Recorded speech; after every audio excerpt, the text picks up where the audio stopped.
Otep, cher Kamit, aujourd'hui je vais parler avec vous du travail avec les génies, le travail avec les esprits. C'est une personne qui s'intéresse au monde mystique, aimerait faire l'expérience du travail avec les esprits. Certaines personnes qui vont s'intéresser à la mystique vont entrer dans des cercles, vont entrer en contact avec des maîtres spirituels ou même des maisons mystiques pour expérimenter le travail avec les esprits. Vous savez, le travail des esprits, c'est pas la course. Et les esprits ne sont pas les amis de quelqu'un. Les génies, appelez ça comme vous voulez, ils ne sont pas l'amis de quelqu'un. Une fois que vous êtes entré en contact avec eux, vous avez accepté de travailler avec eux, vous avez accepté les conditions, vous devez répondre à ces conditions-là. Vous devez exécuter ce que vous avez promis de faire. Et les choses peuvent changer avec le temps.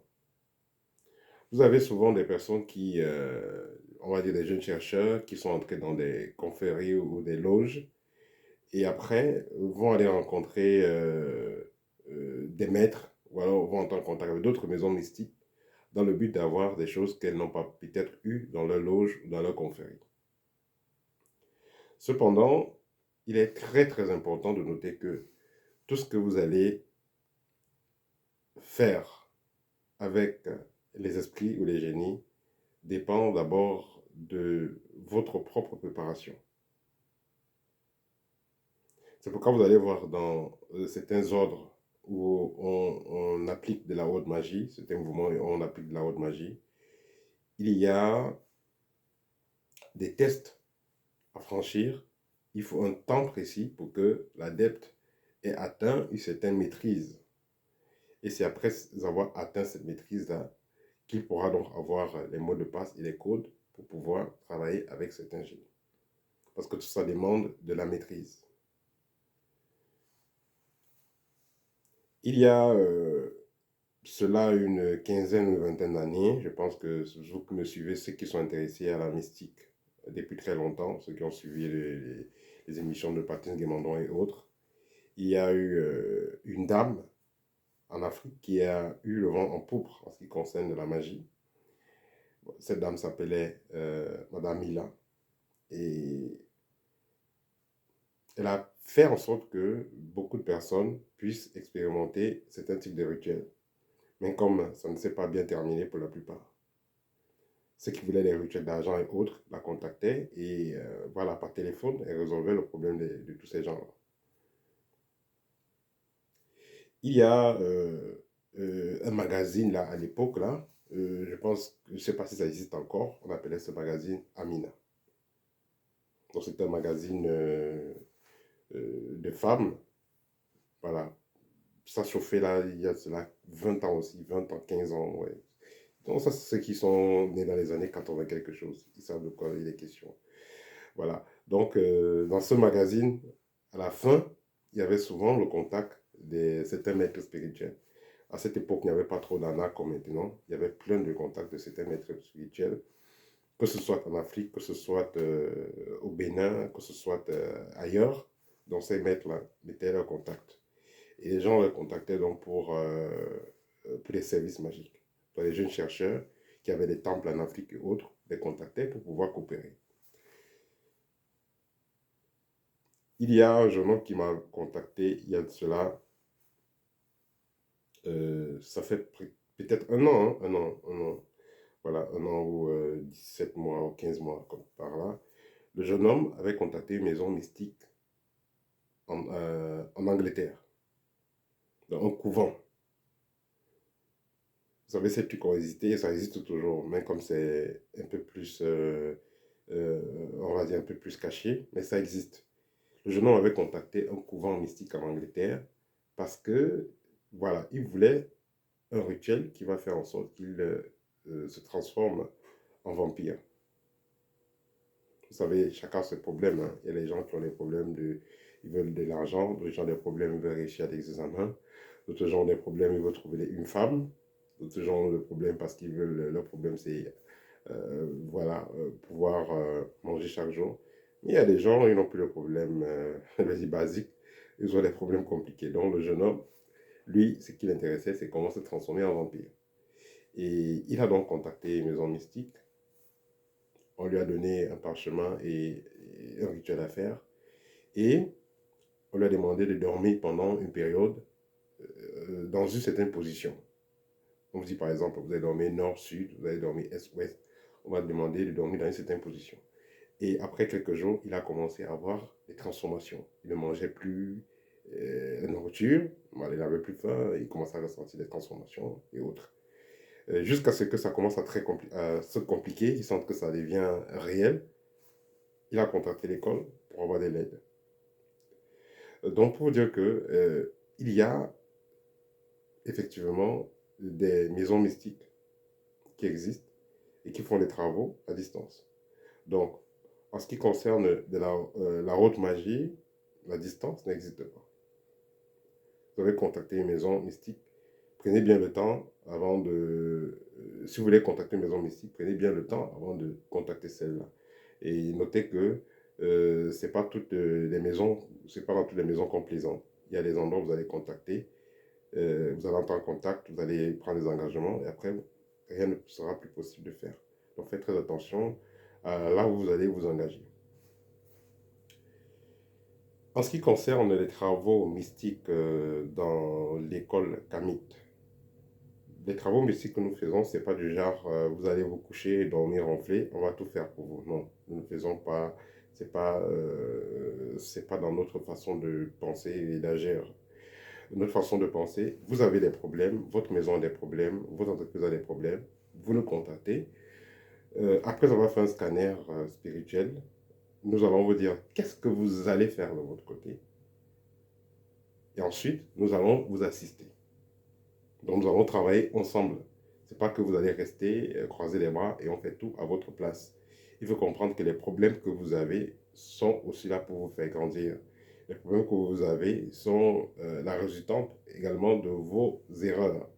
Alors, si vous avez donc eu à faire des erreurs qui vous ont mis dans des sales draps, il est important que on vous fasse prendre conscience de vos erreurs et que vous commenciez à travailler à résoudre votre propre problème. Et dans ce cas, nous allons vous assister. C'est comme ça que les choses doivent être faites. L'erreur que beaucoup de maîtres spirituels ou de gangas font, généralement, c'est quoi? C'est que vous avez un problème, vous expliquez votre problème, et ils vont tout faire le nécessaire. Je parle de cas où c'est généralement fait à distance. Hein. On va tout faire le nécessaire, et puis vous voyez, tout a disparu dans votre vie, tout se passe bien. Voilà, on parle trop de miracles. Il faut comprendre que dans ce cas, c'est assez délicat parce que votre âme n'a pas grandi, elle n'a pas appris de ses erreurs, et vous pourrez rechuter d'un moment à l'autre. Et en plus, on a tout fait pour vous, vous ne savez pas ce qui a été fait. Ce qui fait que, au cas où il y a encore problème, vous allez encore recontacter le maître ou la maison mystique pour demander de l'aide.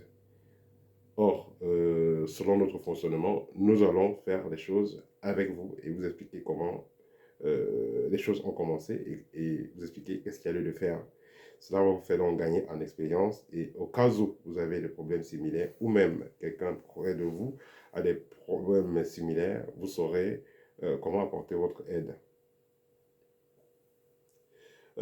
Pour finir, ce qu'on va dire sur les travaux mystiques à distance, c'est que tout travail mystique que vous allez faire à distance dépend également de votre volonté, comme d'ailleurs même en présentiel. Hein, tout travail mystique que vous allez faire dépend de votre volonté.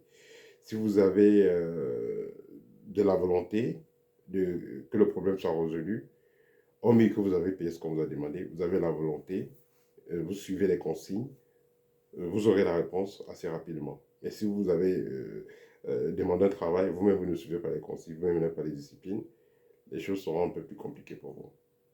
Et cela va traîner. Quand vous avez appris à résoudre le problème que vous traversez, au cas où ça revient, vous saurez quoi faire. C'est pourquoi il est important d'être autonome. Parce que quand une personne a une possession, par exemple, est perturbée par une mauvaise entité, quand cette entité est chassée, elle fait toujours de son mieux pour revenir. On a chassé l'entité, elle va tourner, tourner, et après elle revient. C'est pourquoi vous devez donc apprendre à vous en débarrasser vous-même. Donc au départ, on vous assiste à le faire, et après, vous allez le faire vous-même. Voilà, c'était tout pour ce petit partage que je voulais faire avec vous aujourd'hui, en ce qui concerne le travail avec les esprits. Voilà. Euh, Notez que c'est une activité sérieuse, ça demande une bonne préparation, mais cependant, il y a des gens qui sont euh, faits pour, disons, qui ont des prérequis particuliers pour entrer en contact avec le monde invisible. Mais cependant, il est important de faire une préparation, voilà, peu importe la durée, que ce soit bref, que ce soit rapide, et ainsi de suite. Vous devez vous préparer avant d'entrer en contact avec le monde invisible, parce que le monde invisible n'est pas l'ami de quelqu'un. Il y a, j'oubliais même aussi de vous mentionner ceci, c'est vrai que j'en ai déjà parlé, il y a un monsieur que j'ai connu dans le passé, il travaillait avec beaucoup d'esprits, il faisait beaucoup de miracles, faisait apparaître des objets, disparaître des objets, ainsi de suite en public et autres. C'était pas la précipitation, il faisait réellement de la magie, il utilisait les esprits. Mais derrière sa maison, il y avait beaucoup de tombes d'enfants, voilà, beaucoup de tombes d'enfants, des personnes qui sont mortes assez bizarrement. Bref, c'est l'esprit de ces personnes-là qu'il utilisait. J'ai aussi connu une dame dans le sud, voilà, dans le sud, ça c'est en Afrique.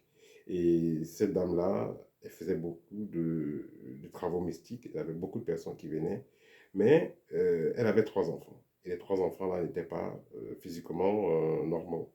Ces 3 enfants ressemblaient à des génies. C'était les enfants, mais ils ressemblaient à des génies. C'est-à-dire que vous avez un monsieur de 45 ans, il est comme s'il a 5 ans. Une fille de 30 ans, elle est comme si elle a 9 ans. Voilà, petite, mince. Voilà, donc ces enfants étaient tout bizarres. Voilà, donc pour dire que les esprits ne sont pas amis de quelqu'un. C'est pourquoi il sera impératif, voilà, d'apprendre d'abord à avoir une certaine maîtrise, d'apprendre d'abord à utiliser ses propres capacités, voilà, et les esprits qui vous accompagnent. Et ce n'est qu'après cela que vous pouvez penser à travailler avec les esprits. C'est pour ceux qui font des recherches. Mais notez que quand vous travaillez les esprits, la moindre erreur pourra être fatale. Et aussi, ils ne sont pas l'ami de quelqu'un. Vous aurez des demandes que vous aurez à satisfaire pour pouvoir maintenir ces alliances-là. C'est pourquoi, pour conclure, l'idéal, c'est d'abord de travailler sur soi. Ensuite, il y a vous avez vos guides spirituels, vous avez vos anges gardiens et autres. Il y a des êtres qui sont naturellement liés à vous, qui peuvent vous assister dans votre mission. Et voilà, mais les choses vont se compliquer si vous quittez donc cet espace-là pour pouvoir faire alliance avec d'autres esprits pour pouvoir travailler. Et là, cet esprit-là pourrait donc vous imposer les taxes. Voilà, si on peut dire ça comme ça. Voilà, c'était tout pour aujourd'hui. Au TEP et à très bientôt.